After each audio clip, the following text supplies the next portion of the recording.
ሰላም ሰላም ፍትዋትን ክብራትን ተመልከትና ንለመውን ከም ትልሙድ በሐድሽን እዋናውን ለሆኑ ዛዕባታት ሒዝና መጽናን ኢና እስከ መወዳእታት ቪዲዮ ምሳና በመጽናሕ ከም ድማ ለቻናልና ሐድሽ ለሆንኩም ላይክ ኮሜንት ሰብስክራይብ በመግባር ቤተሰብ ይሁኑ ሰናይ ጻንሒት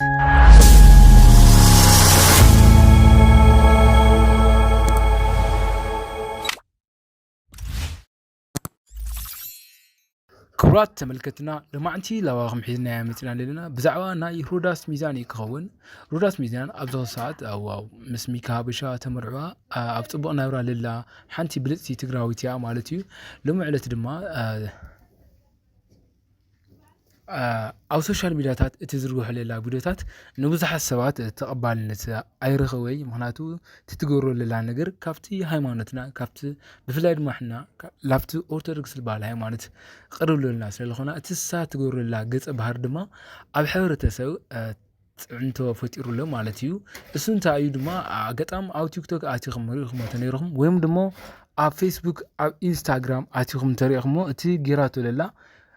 حمل مسلني رودات ميزان أبزخ الساعات أنيسا نفس ترخوينا درجة لو شو من تورحي حدورحي صغير هذا زلو لقته ولد مالتي قدم مولاد عدما تتجوروا لله كاركتر نزن أب سدس للواد دك أنشوا أمريكاويان مالتي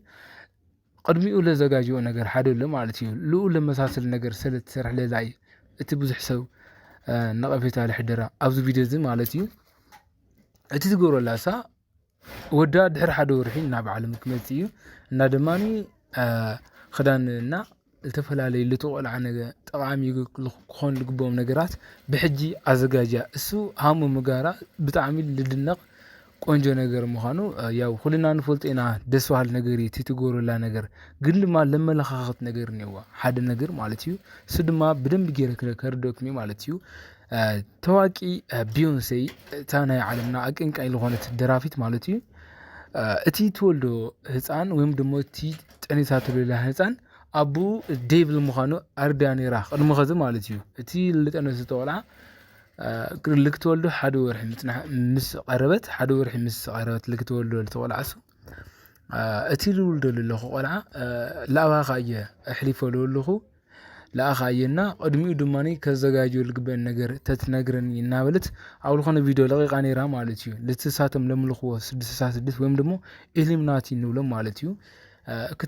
كتزجاجو لقبل نجر دمو ينجرا مالتيو تزجاجو لقبل نجر دمو أزجاجا كم نايك جاما زد دم للبس مالتيو دم للو نايك جاما أفتو ناي إليمناتي البال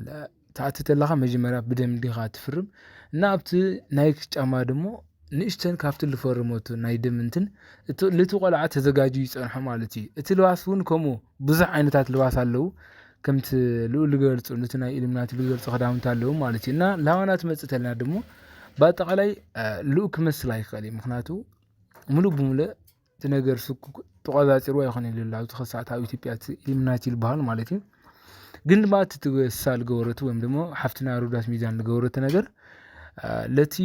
6 ልባል ልኡ ለጋልጽ እዩ ማለት ተቆልዓ ቅድሚ ሙላዱ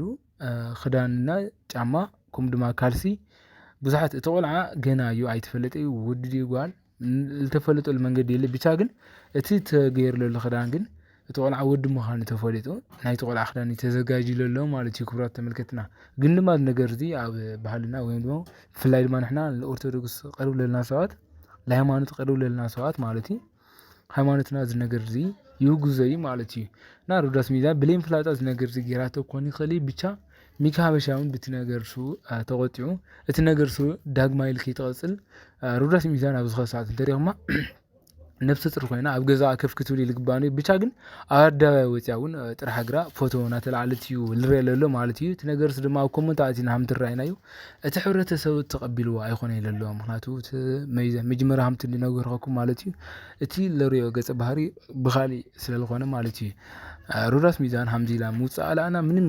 ልገርና ነገር ይውሊ ወይም ድማ አና ሙጽ ልፈጥሮ ነገር የለይ ዛሲት ማለት ለድለይ ተነገር ክትኾን ትኸልያ